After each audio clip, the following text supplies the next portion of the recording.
Melisa Lin. She is the founder of Nommery, a site that gathers diners at restaurants for shared meals. Also the founder of SF Foodies. Before that, she was the director at Veritable Vegetable, or at The Collective. Yeah, and at the Veritable Vegetable you did? I was an operations manager and in sales as well. Operations manager and sales. Yeah, lots of good stuff. If we can help welcome Melisa to class. Thanks for the introduction, Lindsay. I'll wait until everyone gets a seat.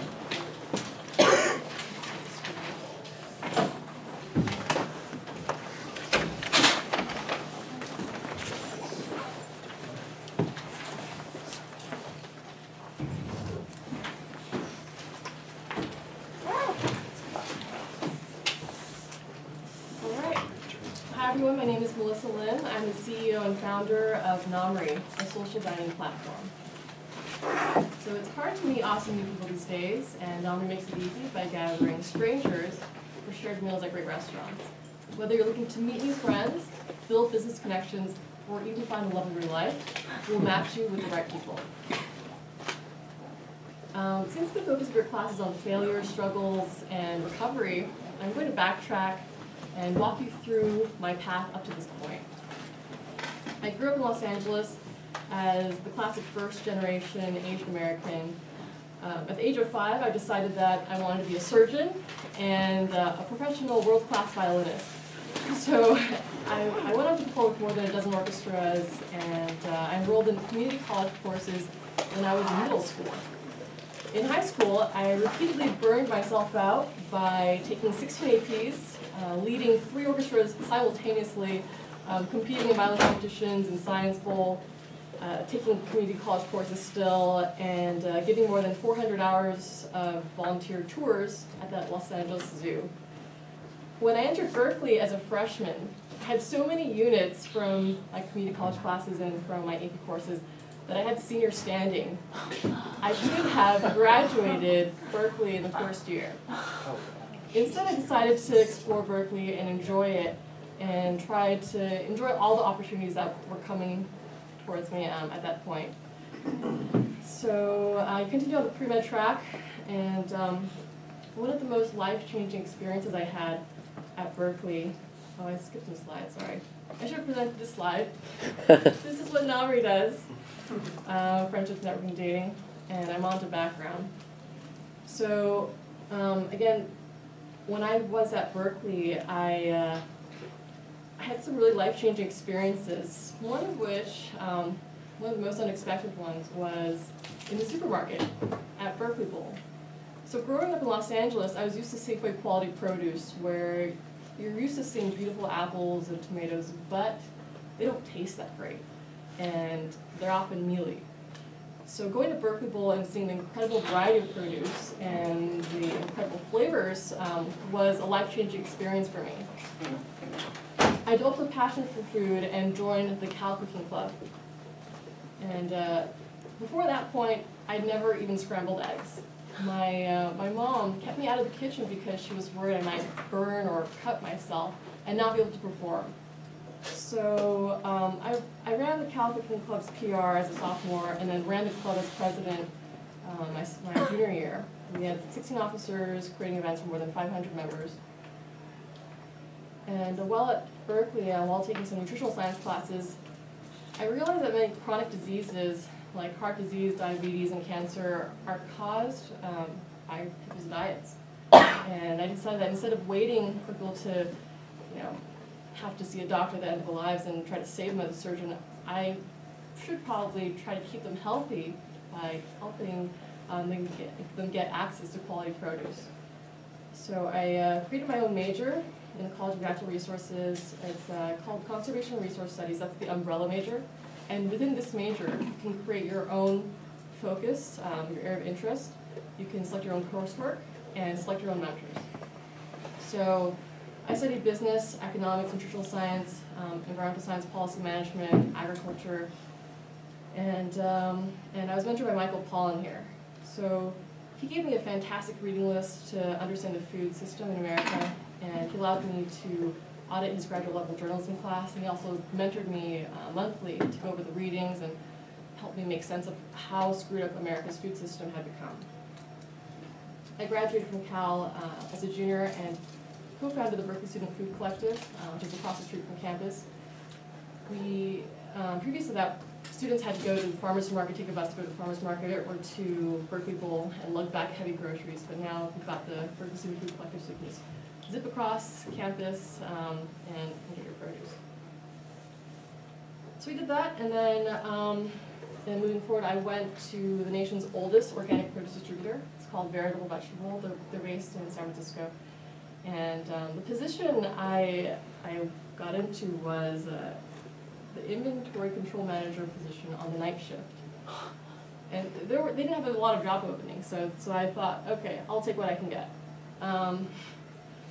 So they basically trained me for 9 months for this position, and they put me through a general training program where I went on trucks to see how deliveries were made. They deliver throughout the Southwest United States. I sat in sales, I sat in accounting, I did basically the full spectrum of the company, including the warehouse positions. And then they put me through a 6-month period of going into every single position in the warehouse, every single shift, for a month. So I learned intensely how to manage our inventory, how to receive product from trucks, how to use a forklift to take off the pallets from the back of trucks and bring them into the warehouse.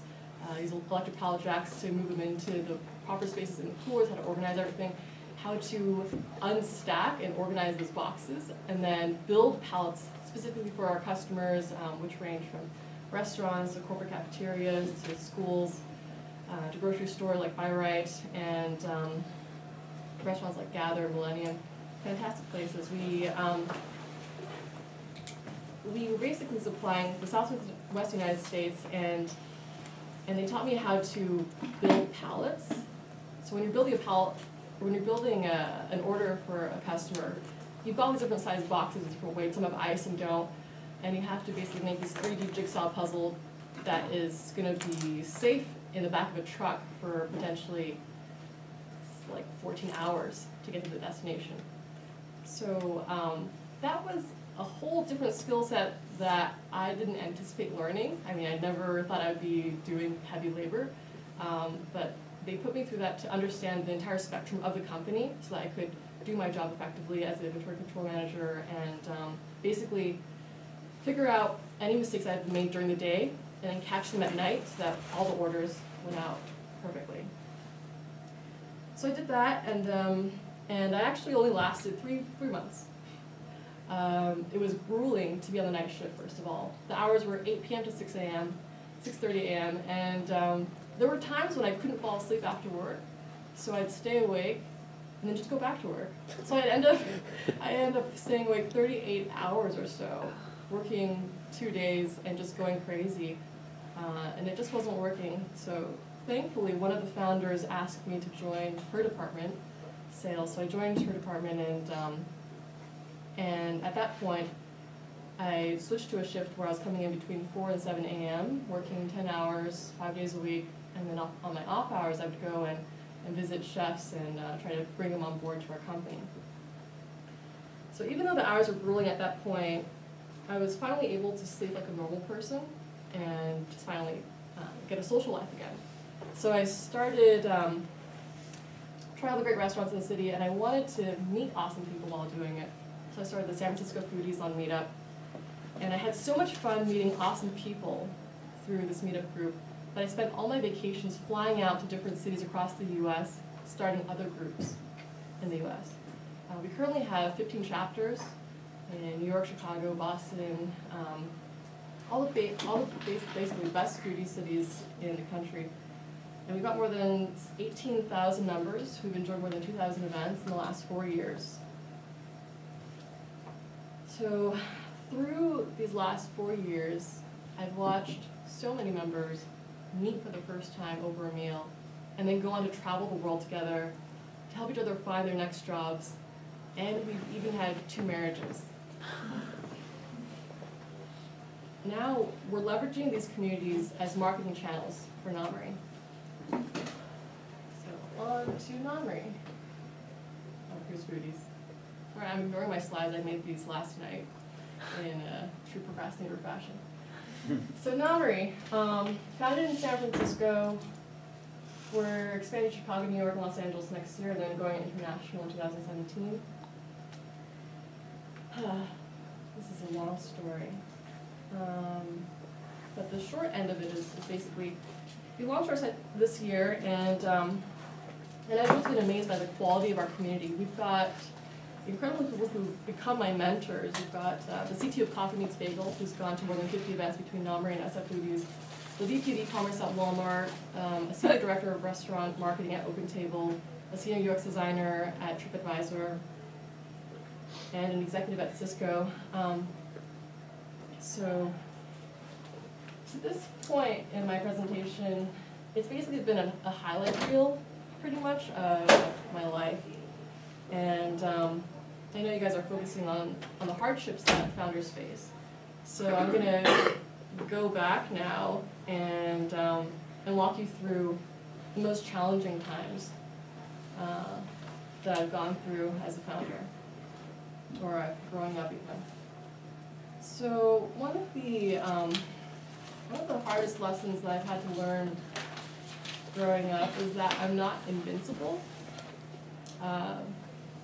Growing up, I thought, I could be in as many orchestras as possible. I could take whatever courses I wanted to, and it'd be easy. Everything would be just easy. I could do anything. I had unlimited energy and time, and so I accepted every opportunity, and I ended up burning out starting in middle school, and then in high school, and then in college, and I didn't understand what was happening to me. I would just be so exhausted at times and be like, okay, I just need to sleep, and I'll be fine. I didn't give myself the time to rest, and I didn't understand how to pick and choose the best opportunities instead of taking all the great ones. So that was a pivotal lesson for me while I was at Cal, and I basically, at one point, was running a bunch of clubs, and I was taking, I think, 17 units. I was in the orchestra, I was in the Baroque ensemble, I was in quartets outside, and I was trying to start a granola business, I used a restaurant down the street on Telegraph. I was doing all these things because they seemed so cool at the time, but it's impossible for one person to do all this stuff, to lead all these things, and so I burned out as a result. And so that was a big turning point in my life to realize that I need to focus on what's most important. I need to make sure I'm healthy, I'm sleeping properly, I'm eating properly, and to really focus on what I want to do instead of just taking any cool opportunity that comes along my path. Another major challenge I faced while I was at Berkeley is that I switched my major. And that might seem like a cool thing to you guys, to pick your own major and everything, but it wasn't so cool to my parents. They, before that point, they'd been on the same path as me. I wanted to be a doctor, they wanted me to be a doctor, and everyone was happy. But when I switched my major, I suddenly lost my support system. My parents started questioning themselves, they started asking themselves what they had done wrong to produce a failure. And it was a really difficult time for me. So I started questioning my entire life and all my decisions. And it took me a while to get back on my feet, to learn to trust my own inner voice and to create my own path. Struggles as a founder, oh my goodness, so many. Where to begin? Okay, so from the very beginning, I founded the company in 2014, and I brought on a co-founder who was a CTO. I known him for, I think at that point, maybe 2.5 years. He'd run SF Foodies with me as our co-organizer, and he was a senior UX designer. So I trusted his design sense and his ability to build the front end of the website. I brought on a friend who had just graduated from the Dev Bootcamp. It's a program that basically brings novices, people who don't even know how to code, and through a 3-month program gets them to be a full stack developer. So we gave her the features list, the price list, and she looked them over and was like, yeah, I can do all this in 2 months. 2 months turned to 3 months, turned to 4 months. And at that point, it just made sense to stop because she had just built kind of like 2 half-built features and had really terrible buggy code that wasn't very useful at all, so we had to actually scrap all of it. And she's gone on to work at Apple as a QA tester, making 6 figures, but she wasn't a good fit for Nommery, unfortunately. And on top of that, my co-founder at the time became he got into a very serious relationship with someone he met in SF Foodies. And they just got married, which is great. But at the time, I had basically lost my entire team. I lost my co-founder, I lost our first real developer, and I was left with nothing again. So I decided to shift my focus from managing the business side of the operations to building the site myself. And so I went on to Code Academy. I learned how to code in HTML, CSS, JavaScript, and Python. That's a full stack to build a website. And I started coding our site. And I don't know how many of you guys have tried to code before, but it is incredibly frustrating. Unless you've been coding since you're 5 or 8, you spend an inordinate amount of time debugging, basically looking through pages of code for that one hyphen or that one dash or some mix in syntax that is not correct. And that's preventing your website from showing up on the internet. So I remember banging my head against the wall with these situations for like an hour at times. And then I'd go downstairs to my roommate, Lucas, and I'd say, Lucas, I can't figure this out. And he's been coding since he was 8. So he'd come and look at the site, at my page, and he'd just glance and be like, oh, you're missing this dash. And suddenly it's all working. So it was a very frustrating experience, but I learned a lot about how to code, how to communicate with developers effectively, and the big missing piece at that point was the business side because I was focusing all my energy on the tech side. So I looked at people I knew, and the obvious choice was my friend Fareed. I've known him for 8 years now. He's been in the restaurant industry longer than I've been alive. So he started in his parents' patisserie when he was 13. By the time he was 16, he was managing 500-seat catering events. And he's gone on to work in almost every position in the restaurant industry. Most recently, he was at Cisco in marketing and sales, and he's been one of their top sales reps. So he came on board, and together we applied to all the top incubators. We're like, okay, we've got this awesome community, we've got ourselves, our experience, we've got these wireframes, basically PowerPoint images of what we're going to build for the website. And we applied to Y Combinator, to 500 Startups, to AngelPad, and Techstars, and every single time we were rejected. So we were a little frustrated, but we just kept moving forward. We received an invitation from Hackers and Founders to apply for their incubator.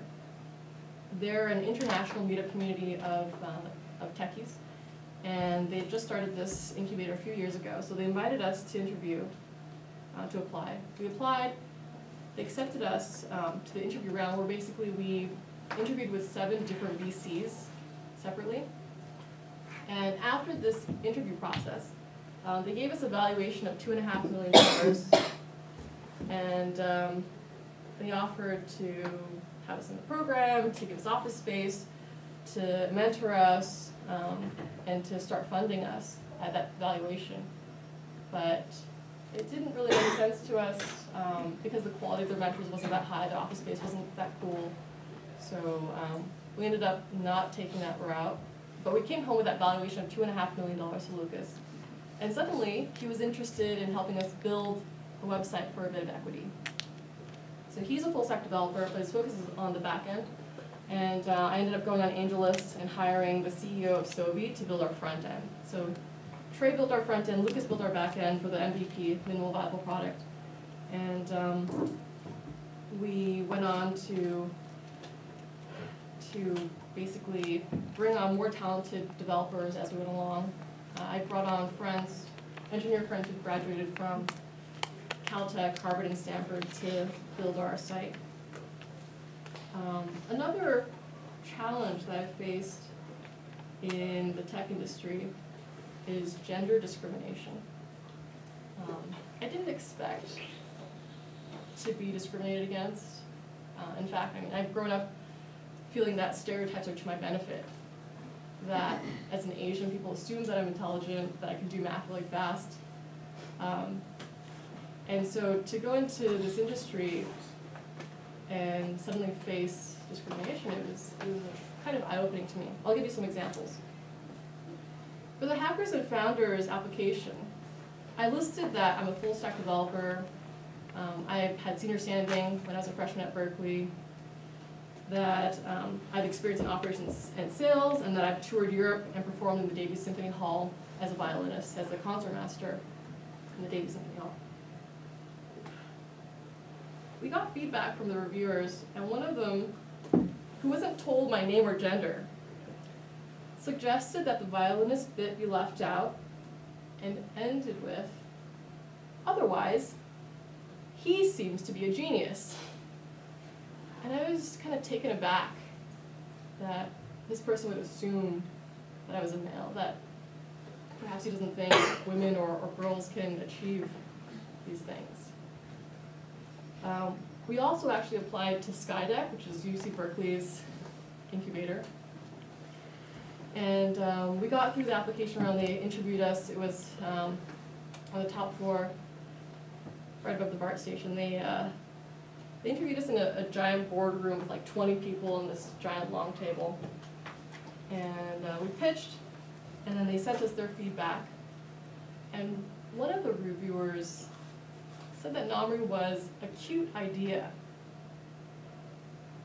And when I read that, I wondered, would he have thought it was a cute idea if I had a penis? And I can't imagine a person telling a guy it's a cute idea, but since it's coming from me, since I'm a female pitching, suddenly it's okay to say that's a cute idea. Most recently, I was pitching at Pitchforce. It's basically a pitching competition for startups that's in the Trump building in San Francisco. And they had 10 startups presenting. I was the only female founder, 1 out of 10. And I tied for first place. We both got 20 points out of 25. But they gave the first place certificate to the guy and gave me the second place certificate.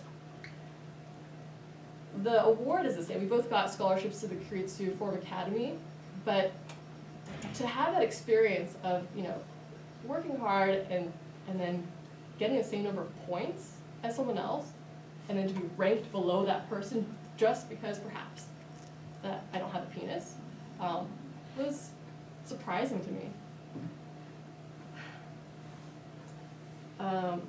And for these points, you can have pity parties all day long if you choose to, for anything in life. You can choose to say, woe is me, I can't do this because these things are beyond my control and there's nothing that can be done. And you can be just sad and not get anything accomplished.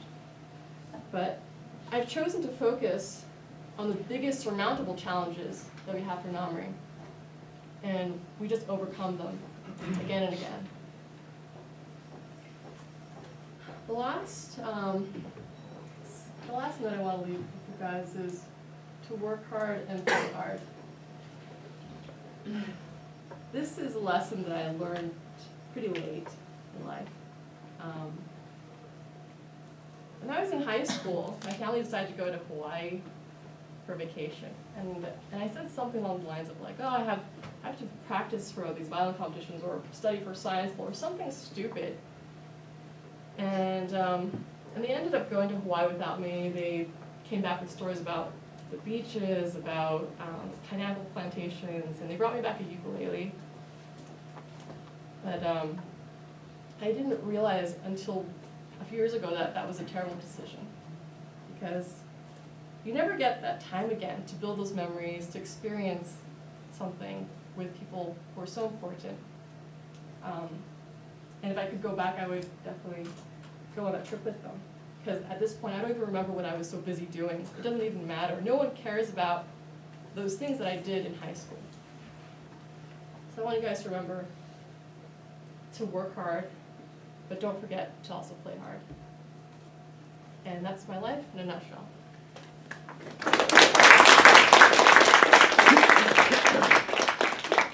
I'm happy to answer questions. Wait, can you talk a little bit more about like what Nommery is, and are there like other companies that like you see competition? Is it, Sure. like highly saturated market?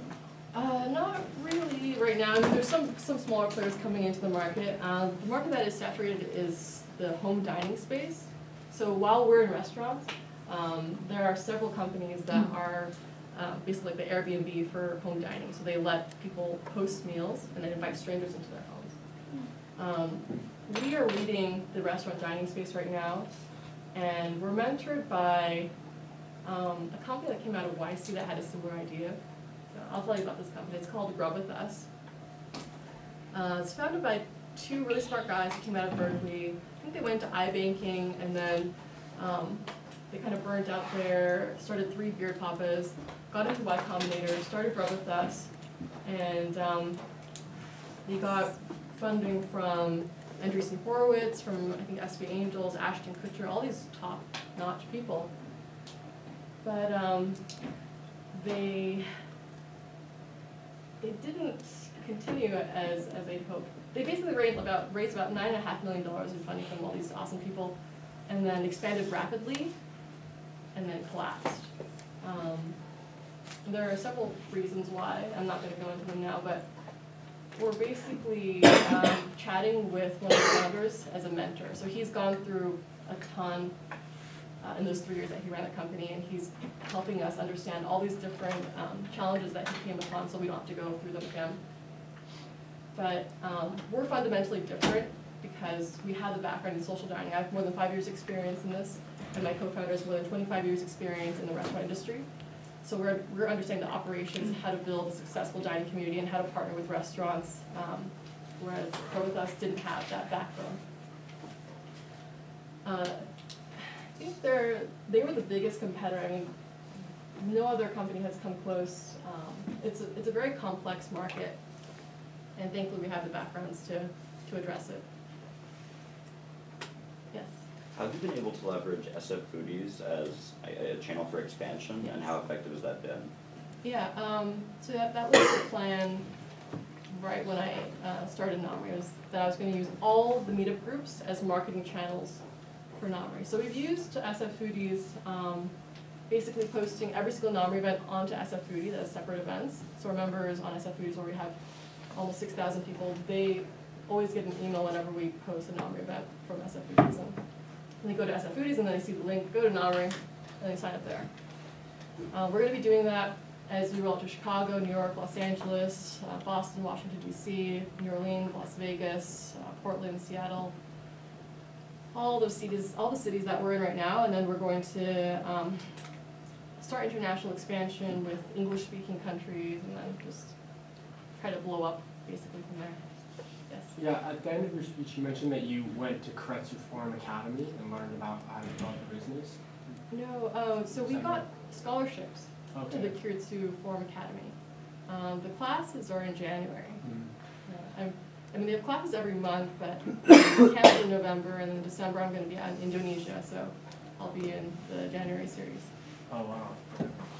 How do you make money? How does Nommery make money? We generate both B2B and B2C revenue, and basically have commissions from restaurants and service fees from diners.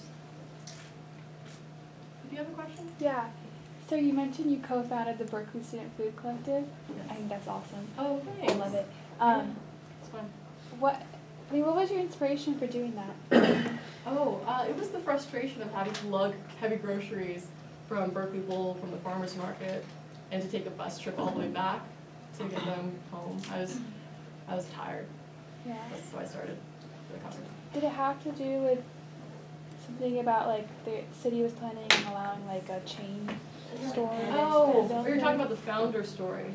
So the founder myth. So the impetus of it in the very beginning was that Panda Express was saying that they were going to open a shop on Sproul and or near like Bancroft. And so there was an uproar in the co-op community, especially the hippie community on campus, that that we were getting this like chain restaurant that students didn't want to see on campus. We wanted to have a more wholesome, maybe organic or just not fast service restaurant. And so a group of students, including myself, banded together to petition to have a store on campus instead of a chain. And they didn't accept us for the store on campus, but we were able to secure that location across the street. So we have that little tiny shop there still. So did Panda Express get built? No, they're still, I don't think they're on campus still. But Starbucks is supposed to be coming up. Yeah, one of my mentors here, oh, there's another funny story. So when I was in the Cal Cooking Club, I was just learning how to cook, but I was the president, and so I was like, okay, I can read the back of this box. I can teach people how to make tempura. And we were out in this giant apartments, like communal kitchen. It's like on College in Bancroft. And it's connected to this restaurant that was called Adagio, which is now Free House. So we were there, and as we were greeting everyone, I put the giant pot of oil on the stove to warm up so we could easily make tempura later. But I forgot about it. So what ended up happening is it started smoking.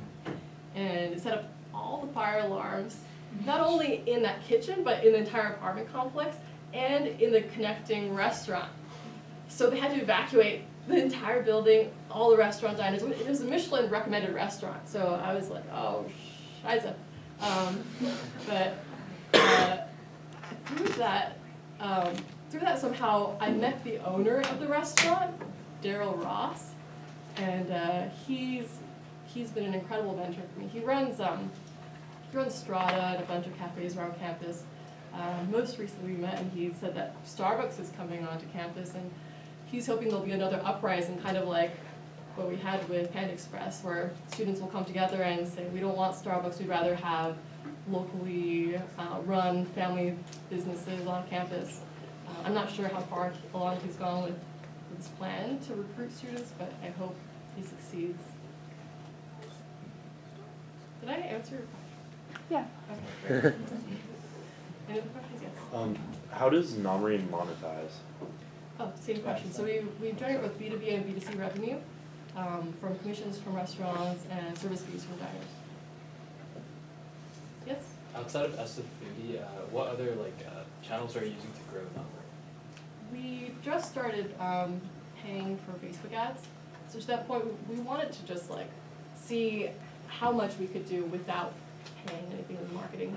And we've been surprised by those organic results. But at this point, it's time to accelerate. So we're starting with Facebook ads. We just had a conversation with Google. They selected us to partner for their, I think it's like a secret Google Ads program where they only select a few startups that look promising to basically take over their Google Ads stuff. And you pay them and they work for free. You pay for the ads, but they work for free in refining those ads, optimizing things for you. So we'll likely make or bring on most numbers from Facebook because it's a social network and our platform is a social network. But we will be putting ads on Google so that people can find us there, and so that people, if they type in things like friends or meeting people or great restaurants, something like that, then we hope we'll be up high in the rankings so you can find us. Yes? So, yeah, but another question. I know that one of your mentors is also the co-founder of Coffee Meets Bagel. How does that work, considering that Nommery does something very similar to that when you guys are doing dating as well? Oh, it's different enough. So Coffee Meets Bagel provides you with daily matches. Every day at noon you get an alert saying, here's your, I think it's your bean. Is that what the match is? I'm not sure. Something like that. I don't use the site for but they basically show you one match per day so that you can anticipate, have this building anticipation and then get that match per day. Whereas we are just communal dining, so it's not really competing at this point. I don't imagine that there'll be any conflicting interests down the line. Any other questions? Yeah. Have you raised money? If not, or even if yes, are you planning to raise money in the future? So we've been bootstrapped for the last couple of years, off by savings basically from running small businesses and stuff. And then we just opened our seed round, so we're raising $1 million at this point. And we first opened the round to VIPs on Nommery. So these are people who can host events, people who are really warm and friendly and also usually awesome, like the CTO of Coffee Meets Bagel or VP of the Commerce at Walmart, all these really incredible people who I didn't expect to ever meet. We opened the round to them, and some of them have invested in us. So we're now opening the round to larger angel investors who are looking to invest $50,000 plus. And in January, we're going to be opening up to VCs. So we'll be closing that round hopefully around February, and then accelerating at that point. Yes. Have you thought of going to syndicate sites like AngelList or any of the angel-based platforms to raise capital for Nommery? So we do have a profile on AngelList, and I have posted that we are raising a round, but it doesn't seem as effective as our core community. We've had a lot more offers from people that we know than random people, and for the random people, I don't know. Before I even opened the round, I got some offers on AngelList, and it was just kind of like, I don't know if I want to have this person in my round. I don't know them. I don't know how helpful they would be. So we've been really particular about raising money to make sure that we have mentors and people who understand what we're doing and enjoy it or can help in some way. An interesting thing is, after I started the SF Foodies, probably like 2 years in, a product manager at Google offered to buy half of the community for $200,000. And it was strange to me at the time. I was just like, this is my hobby. Why would I sell half of my hobby to you? So I didn't take his offer, and I just continued building it. And then that $2.5 million valuation was in July of last year. So when we opened the round, or when we launched the site this January, I was chatting with some angel investor friends and VCs, and they said, yeah, it looks like it might be worth like $3 to $5 million at this point. And these numbers are just kind of ridiculous. I mean, they're just like out of thin air almost. So the way that seed rounds work, I'm not sure if other lecturers have covered this in your class, but the way seed rounds are working right now in Silicon Valley is you raise a round with safes, and safes are simple agreements for future equity.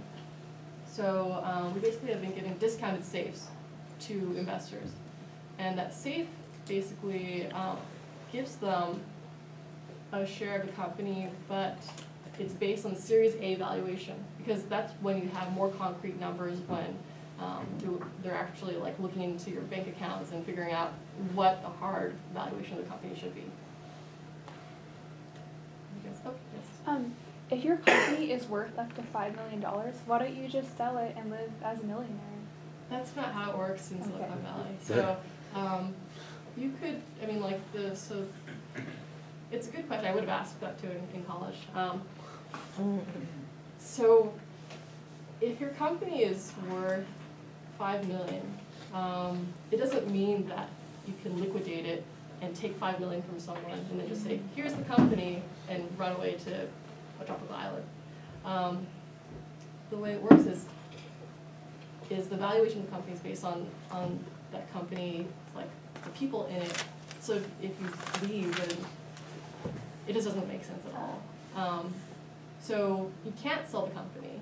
You have to keep working on it, and the money doesn't become really physical until you go public or get it acquired and sell it to another company. Yes? Yeah, so I was going to agree with that question on the basis of on acquisition. Would you, if it became possible, if you were a company offered to acquire you for $5 million, let's say, would this be something that you'd be willing to give up, or would you be like, no, I'm too tied to this, it's too personal to me, I'm going to stick with it?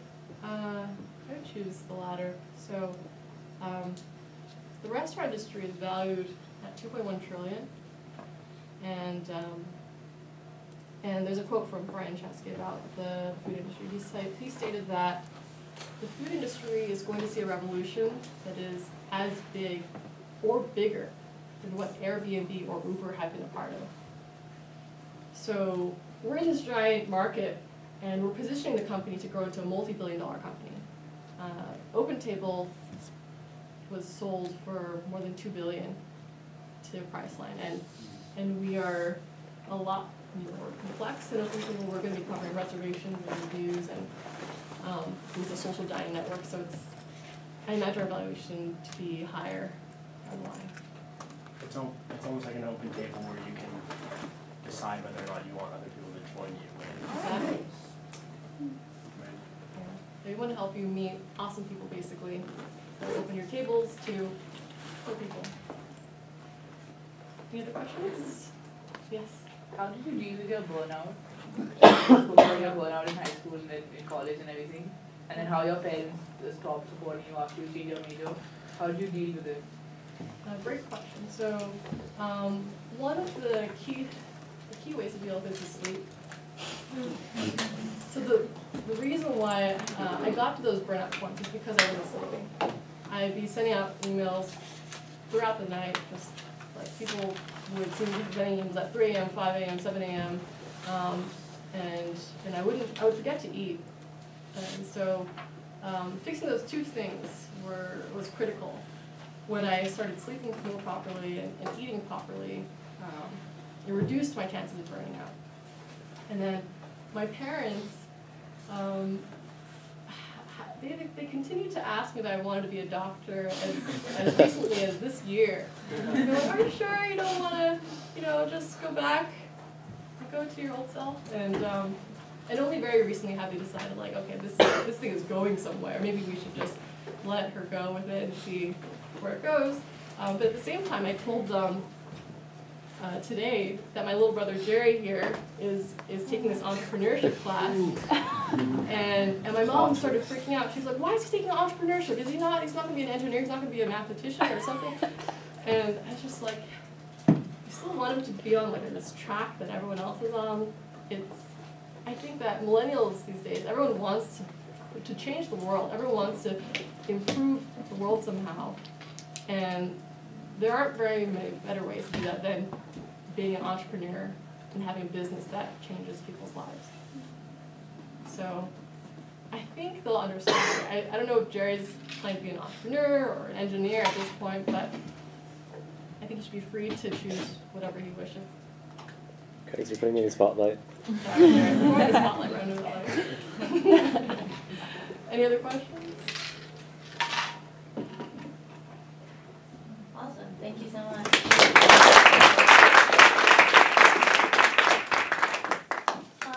Yeah, that's it. Feel free to stick around. Melissa will stick around for a few minutes if you guys have questions. There's no class next week because it's a holiday. So I will see you guys in 2 weeks. Thanks for that.